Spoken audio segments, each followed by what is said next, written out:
아무튼 뭐 그런 계기로 오징어 게임을 그 연휴를 맞아서 좀 짬짬이 하게 됐는데 굉장히 인상적이었어요. 인상적이었던 점이 몇 가지 포인트가 있는데 일단 뭔가 소재도 그렇지만 제 나이 또래, 저보다 더 많은 또래 분들이 공감하실지 모르겠지만 거기에서 나오는 게임들이 다 우리가 어릴 때 했던 게임들이라는 거죠.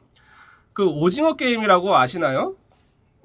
실제 오징어 놀이 있잖아요. 오징어 놀이 이렇게 삼각형 네모 동그라미 그려놓고 거기서 이제 공수를 나눠가지고 하는, 왜 이게 오징어 게임인가 했더니 그 실제 그 오징어 놀이 그걸 모티브로 해서 드라마를 만들었더라고요. 그래서 오징어 게임이더라고요. 아무튼 저도 사실 그 오징어 놀이 굉장히 좋아했었던 기억이 있거든요. 이게 사실 굉장히 격렬하거든요. 그 오징어 게임 하다가 막 이빨 부러지고 막 뼈 부러지고 이런 경우들 꽤 있었습니다. 꽤 있었어요. 하도 막 그 격렬하게 충돌하고 그만큼 스릴 있고 재밌었던 기억에 남는 그런 게임이고, 뭐 구슬치기, 뭐 딱지치기, 그 다음에 뭐 무슨 뽑기, 다 우리가 어릴 때 했던 게임을 가지고 이제 목숨을 걸고 하는 그런 경기를 하는 거죠. 자, 그래서 못 보신 분들을 위해서 이제부터 그 이야기를 조금 줄거리를 말하고, 거기서 특히 이제 그 마지막 편에서 저는 굉장히 마지막 편에 좀 굉장히 큰 반전이 나오거든요. 거기서 그 대화에서 이거 듣자마자 이건 너무나 뭔가 이거다. 이거 방송 꼭 해야겠다. 이건 너무나 제가 아는 방송의 주제와도 잘 맞는 소재다. 이 영성과 깨달음, 삶에 대한 주제가 너무 극적으로 잘 설명될 수 있는 소재다. 그 느낌을 팍 받았어요. 그래서 오늘 이 방송을 준비하게 됐고요. 다시 한번 말씀드리지만 굉장히 강력한 스포일러가 있으니까 지금 이 순간 앞으로 이 오징어 게임을 보실 계획이 있으시면 절대로 이 이상 들으시면 안 됩니다. 제가 너그럽게 보내드릴게요. 제가 정말 분명히 경고했습니다. 굉장히 강력한 스포일러가 있습니다. 자, 그러면 이제부터 간단히 줄거리를 설명해 드릴게요. 간단히 못 보신 분들을 위해서. 오래 걸리지 않을 거예요.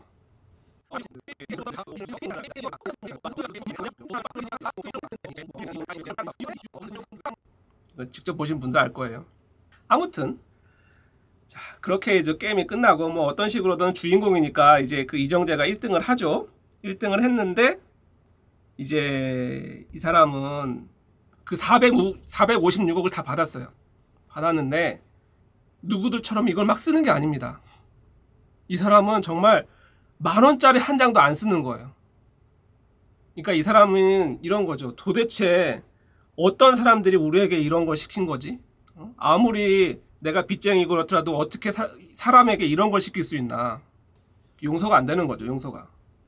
자, 이제부터 그 중요한 그 반전이 나오는데, 그렇게 1년쯤 살고 폐인처럼 지내고 있는 이 456억을 그냥 통장에만 넣고 안 쓰고 있는 이 주인공에게 메시지가 하나 날라옵니다.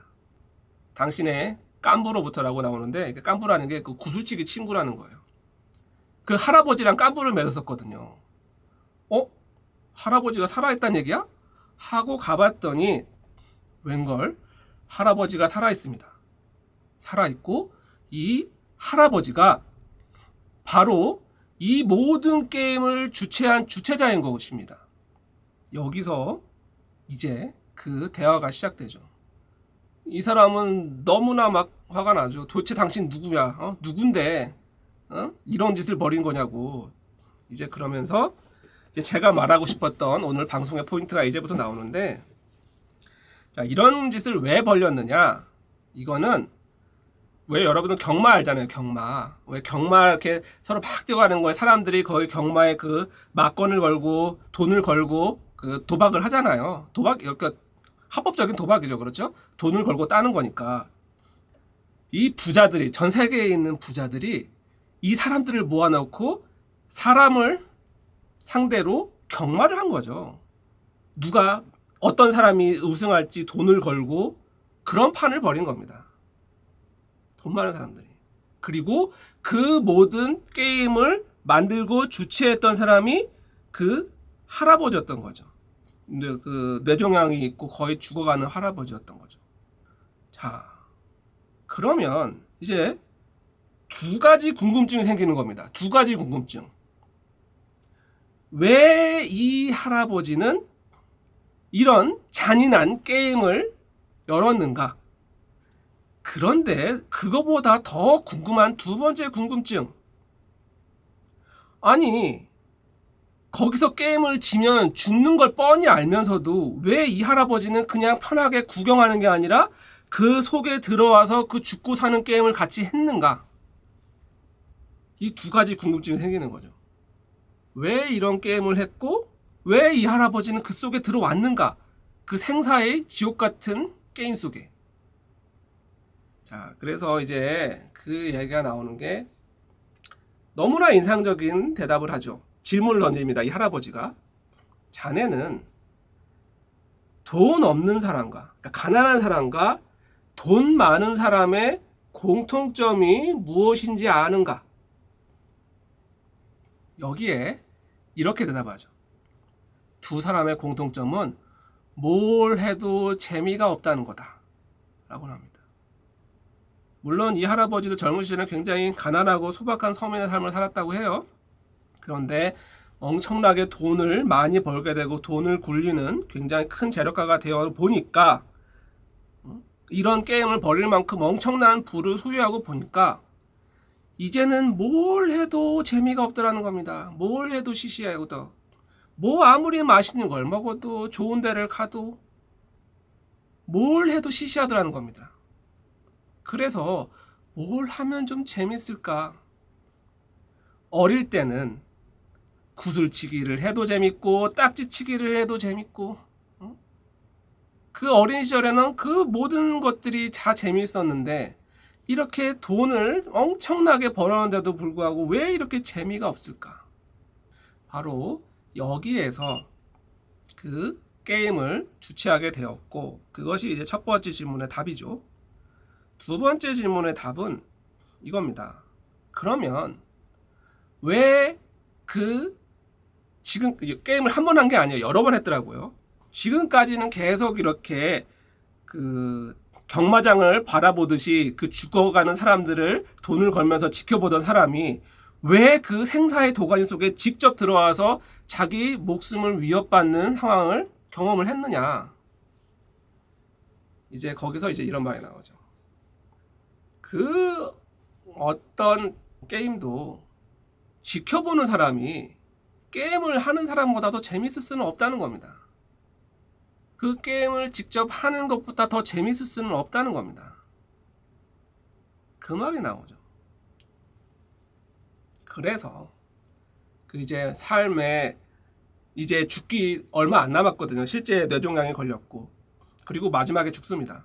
어쨌든 그런 상황이다 보니까 정말 죽기 전에 딱 한 번이라도 그 재미를 느껴보고 싶어서, 그 스릴을 느껴보고 싶어서 그 게임 속에 직접 들어왔다, 그 말을 하죠. 자, 그래서 제가 이 대화를 듣고 이거 방송해야겠다, 이거다 싶은 느낌이 들었던 게 바로 이 점이죠. 일단 그렇게 그냥 편하게 지켜볼 수도 있던 사람이 그 지옥 속의 게임에 들어왔다는 그 점, 그리고 그렇게 돈을 많은 사람이 돈을 많고 보니까 뭘 해도 재미가 없더라, 시시하더라. 바로 그 점, 바로 그 두 가지 포인트 때문에 오늘 방송을 꼭 하고 싶었어요. 자, 제가 지금까지 했던 방송 얘기들을 많이 들어보시면 그 많이 나오는 주제가 그거잖아요. 우리가 이 땅에 태어날 때, 저 하늘에서 이 땅으로 내려올 때 이 삶을 우리가 선택한다. 이 괴로움마저도 선택한다. 뭐 지난번 영상에 그 놀이공원에 오는 것처럼 비유가 되었는데, 그 모든 것들을 우리가 선택해서 오는 거다. 그리고 이 땅은 놀이공원이라는 말이 나오죠. 왜 굳이? 이제 많은 분들이 그러죠. 왜 그런데 굳이 이런 괴롭고 고통스러운 것을 체험하려는 거지? 말이 돼? 어떤 미친 정신병자가 이런 괴로움을 일부러 선택한다는 거야? 많은 분들이 이제 그 점을 좀 납득하기 어려워하시죠. 바로 거기에 대한 좋은 예시가 될 답변이었던 것 같아서 제가 그래요. 돈이 많은 것, 내가 뭔가 이렇게 할 수 있는 능력이 뭐 전지전능해진다는 뜻이죠. 모든 것을 마음만 먹으면 다 할 수 있는 그런 상태. 많은 분들이 바라는 상태가 그런 거잖아요. 생각만 하면 다 되는, 이루어지는. 어렸을 때 그런 상상 한 번씩 해보잖아요. 너무 좋을 것 같잖아요. 그죠? 근데 막상 그렇게 되니까 시시하더라는 겁니다. 무언가를 하는데 어려움이 없고 장애가 없고 그냥 되니까 처음에는 좋지만 금방 시시하더라는 겁니다. 시시하더라는 거예요. 바로 저 위에서의 삶이 그렇다는 거죠. 저 위에서의 삶은 정말 모든 것이 상상만 하면 다 되는 그런 세상이라는 거죠. 그런 얘기를 하잖아요. 뭔가 내가 그냥 부자가 되고 싶으면 즉시 부자가 되고 있고, 뭐 여행 가고 싶으면 여행을 가고 있고, 우주로 가고 싶으면 그냥 생각만 하면 다 이루어지는, 모든 것이 가능하고 행복하고 여유롭고 풍요한 무한대의 세상인 거죠. 그러다 보니까 뭔가 이렇게 어려움 속에서 무언가를 얻는 이런 기쁨, 성취, 이 성취라는 것인지 뭐 이런 것들이 모든 것이 빛이니까, 모든 것이 빛이고 밝음이니까 어둠이 없잖아요. 그 상태에서는 그래, 내가 밝다는 개념은 알겠는데 도대체 밝다는 게 뭐야? 밝다는 걸 체험을 할 수가 없는 겁니다. 왜? 우주 온통이 다 빛이니까, 빛 속에 있으니까, 태양 속에 있는 촛불 같으니까, 어디에도 어둠이 없으니까. 그래서 이 땅에서는 그 체험이 가능하다. 일단은 우리는 물질의 한계를 잊고 오잖아요. 이 물질의 한계를 넘을 수는 없는 거잖아요. 우리는 이 물질의 한계를 가지고 있고, 그리고 이 물질 세계에서는 무엇이 굉장히 다 느리죠. 그리고 어렵죠. 힘들죠. 자원이 들어가죠.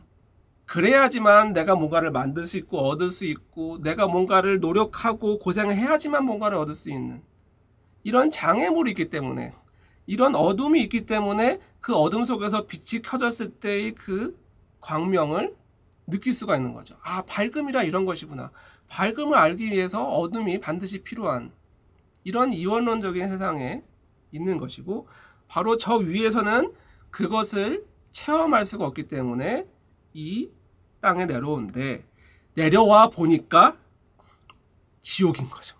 이게 이렇게 괴로운 것이었나? 너무나 가혹한 것이었죠.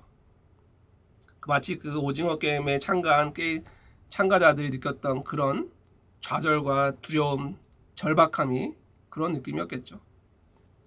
그랬는데 그 할아버지는 그런 것들을 다 편안하게 안전하게 볼 수 있었음에도 불구하고 그 게임에 직접 참여를 했다는 것, 그 지옥 속으로 자발적으로 들어왔다는 것, 바로 그 점. 제 괴로운 영혼의 불행한 영혼들의 비밀이라는 영상에도 그렇고 여러 번 영상에서 말씀드렸지만, 이 괴로움 속에, 고통 속에 있는 그 순간에는 정말 이해할 수 없겠지만, 이렇게 그 드라마를 보듯이 넓은 차원에서 보면 왜 굳이 그런 지옥 같은 괴로움을 선택을 했는지, 바로 다른 사람도 아닌 바로 내 영혼이, 우리가 이런 괴로움을 선택했는지, 왜 내가 그런 괴로움을 선택해서 이 땅에 내려왔는지, 그 이유가 나온다는 거죠. 그런데 제가 늘 말씀드리지만 우리는 그 괴로움 자체를 선택한 게 아니라는 겁니다. 게임이라는 게 뭐예요? 이기려고 하는 게 게임이잖아요. 그죠? 그리고 그 이겼을 때의 그 스릴, 그 이길지 질지 모르는 그 알 수 없는 모호함 속에서 느껴지는 그 스릴, 긴장감, 설레임, 두려움, 그리고 그걸 이겨내고 정말 이겼을 때의 그 짜릿한 승리, 바로 이것 때문이잖아요. 그리고 그것은 정말 내가 쉽게 얻을 수 있는 승리가 아니라 아무도 이길 거라고 예상하지 못했던 그런 승리를 얻었을 때, 제가 아까 그 줄다리기 게임 예를 들었잖아요. 줄다리기 게임. 그 줄다리기 게임 누가 봐도 체력적으로 정말 뒤지는, 이 주인공 팀은 여자도 많고 힘없는 늙은이도 있는 그런 팀이었고, 상대팀은 힘센 남자들밖에 없는 그런 팀. 누가 봐도 반드시 질 수밖에 없는 팀이었는데 그것을 이겼을 때의 그 짜릿함, 그 스릴, 그 정치감과 스릴은 내가 감당하기 힘든 고난과 괴로움의 크기에 비례하더라는 거죠. 그래서 제가 그 불행한 영혼들의 비밀에서 제가 설명드렸던 것 같아요. 불행한 영혼들, 괴로운 삶을 살고 있는 사람들, 많은 사람들이 그렇게 생각하잖아요. 내가 뭔가 전생에 무슨 죄를 져서 씻을 수 없는 뭔가 뭐 나라를 팔아먹었든 엄청난 죄를 져서 내가 이 괴로움을 겪고 있구나. 그게 아닐 수 있다는 겁니다. 그게 아닐 수 있다는 거예요. 나는 오히려 이런 엄청난 괴로움도 이겨낼 자신이 있기 때문에, 이런 것들도 다 이겨내고 극복하고 그 성취감을 느낄 수 있는 용기와 자신감이 있었기 때문에 일부러 이런 어려운 삶을 선택하는 경우도 있더라는 겁니다. 이 그 할아버지가, 게임 속의 할아버지가 선택했던 그런 것들처럼. 그래서 오징어 게임이 굉장히 좀 잔인한 드라마, 굉장히 중간중간 굉장히 잔인한 장면도 많이 나오고, 그런데 저는 그 결말의 그 대화가 너무나 뭔가 그 임팩트가 있었고, 뭔가 우리 삶에 전해주는 메시지가 물론 그 드라마가 그것을 자체를 의도한 것은 아니었을지 모르겠지만 이건 굉장히 곱씹어볼 소재가 있다, 그런 마음에서 오늘 이 방송을 찍게 되었어요. 일단은 댓글 좀 보고 제가 질의응답하는 시간으로 마무리하도록 하겠습니다. 꼬리 깊은 나무님, 윤회를 믿냐고요? 저는 믿는 쪽이죠. 저는 있다고 생각합니다. 뭐 전생 체험을 그렇게 막 10년 넘게 했던 사람이고, 수많은 전생 사례를 체험했던 사람으로서 윤회를 믿지 않기도 어렵죠. 저에게는 윤회를 안 믿는 게 더 어렵죠. 그런데 이 윤회가 너무 우리 좀 지금까지 알고 있던 통념적인 그런 윤회, 까르마, 업장 소멸, 그런 것도 아닌 것 같아요. 그런 거 아닌 것 같아요. 그러니까 뭔가 이렇게 까르마, 윤회 그러면 많은 사람들이 자꾸 죄를 떠올리죠. 내 죄 때문에 어쩔 수 없는 이 굴레에 갇힌, 그리고 그것을 벗어나기 위한 것이 종교죠. 제가 뭐 이렇게 박식한 종교가 그 지식이 있는 건 아니지만, 종교라는 게요, 기본적으로 뭐 내세 뭐 이런 것도 있지만, 기본적으로 종교의 문제의식은 우리 삶이 왜 이렇게 괴로운가에 대한 문제에서부터 시작됩니다. 괴롭기 때문에 종교라는 것도 찾게 되는 거죠. 내가 힘들고 좋으면은 굳이 뭐 신을 찾아요. 내가 힘들고 뭔가 내 힘으로 되지 않고 너무나 괴롭고 답답하니까 신을 찾는 거잖아요. 그래서 불교하고 기독교가 접근 방식이, 우리가 이 괴로움의 원인을 어디서 찾느냐, 그 원인을 어떻게 찾느냐면, 불교는 이렇게 정의해버리죠. 인간으로 태어난 것 자체가 괴로움이다. 인간으로서 사는 데 있어서 생로병사의 괴로움은 벗어날 수가 없다. 단정을 딱 해버리죠. 그리고 이 생로병사의 괴로움을 반복하는 윤회의 고리에서 그러니까 이번 삶에서 하나 끝나는 것도 아니고, 이런 괴로움을 계속 반복해서 윤회를 하잖아요, 불교에서는. 그 윤회의 고리를 반복하는 한 이 괴로움에서 벗어날 수 없다. 그래서 이 윤회에서 벗어나 완전히 해탈하는, 여기에 대한 것이 이제 불교의 핵심 교리죠. 자, 그리고 기독교 같은 경우는 이 괴로움의 원인을 어디에서 찾냐면 원죄에서 찾죠. 원죄. 우리의 원죄. 원죄가 뭐냐? 누구나 다 태어날 때부터 가지고 온 죄.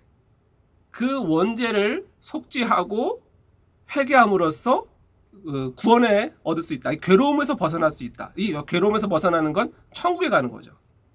자, 이런 두 가지 문제의식에서 그리고 그것을 어떻게 다루느냐의 그런 게 나오는데, 어쨌든 지금 불교 얘기, 윤회 얘기를 하다가 여기 나왔잖아요.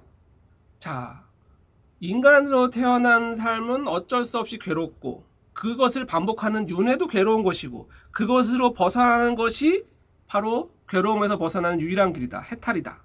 그걸 하기 위해선 수행해야 된다. 새로운 업을 쌓지 않기 위해서. 그렇죠? 이것이 그 기본 불교의 교리인데, 그러다 보니까 우리에게 그 윤회는 괴로운 거죠. 고통스러운 거죠. 감옥인 거죠. 그 괴로움을 끊임없이 반복하는 괴로움인 거죠. 그리고 이것으로부터 벗어나는 게 지고지순의 과제인 거죠. 이런 관점으로 윤회를 보니까 자꾸 까르마, 죄 이런 쪽으로만 보게 되는 거죠.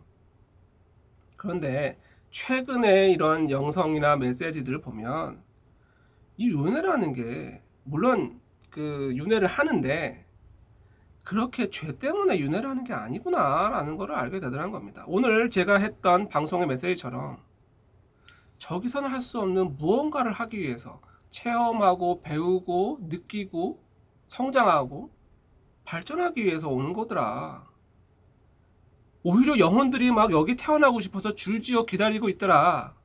놀이공원처럼 너도 나도 오고 싶어 하는데 태어날 몸이 없어서 줄 서 있더라. 이런 메시지들. 바로 이런 통상적인, 일단 그 윤회라는 거 있다는 것 자체가 이제 기독교 교리와는 한참 멀어지는 거죠. 그렇다고 해서 불교하고도 가깝나? 완전히 또 일치하지는 않는다는 겁니다. 불교에서 말하는 윤회의 개념과 그런 게 있는 거죠. 그래서 제 방송에서 나오는 이런 내용들이 어떤 종교에도 그렇게 그 국한된 건 아니다. 물론 아무래도 윤회, 환생 이런 걸 하다 보니까 불교 쪽 교리에 조금 더 친숙한 개념은 있죠. 하지만 그렇다고 해서 또 완전히 일치하는 것도 아니다. 그 속에서 진정한 진리는, 그리고 이제 그 기독교와 불교에서 괴로움을 보는 관점과 이제 그 새로운 영성, 아니면 제 메시지, 제 수호천사 메시지에 전하는 메시지도 이 괴로움 자체가 우리가 선택한 거라는, 왜? 우리가 더 큰 사랑을 체험하고 실천하기 위해서. 사랑에 가득한 온 세상에 비친 이런 곳에서는 이 사랑이 무엇인지 개념으로는 알지만 체험할 수가 없는데, 정말 그 막 내 가족이 죽어가거나 아니면 무슨 내 자식이 뭐 생사의 기로에 있거나 이런 절박한 상황에서 내 누군가를 위해서 나를 희생하거나 거기서 오는 그 깊은 사랑, 아주 숭고한 사랑, 그런 것들이 있잖아요. 그죠? 그런 걸 체험하기 위해선 역설적으로 그런 괴로움이 있어야지 그런 큰 사랑도 체험할 수 있는, 거기서 그 사랑을 실천할 수가 있는 그런 것들인 거죠. 그래서 뭐 윤회를 믿냐는 질문에 좀 말이 좀 길어졌는데, 윤회 환생 당연히 저는 있다고 생각하고요. 제 메시지상에도 그렇고. 그런데 그것이 불교적인 윤회 환생, 통상적으로 알고 있는 그런 윤회하고는 조금 다른 것 같다. 그런 죄 때문에 윤회하는 것이 아니라 우리가 정말 그 사랑을 깨닫고 실천하고 체험하기 위해서 일부러 괴로운 삶을 선택한 용기 있는 선택이었다. 그런 말씀을 좀 드리고 싶습니다. 그래요. 자, 오늘도 방송 참여해서 감사하고요. 다음에 더 좋은 방송으로 찾아뵙도록 하겠습니다. 자, 지금까지 무의식연구소의 석정훈이었습니다. 감사합니다. 좋은 저녁 되세요.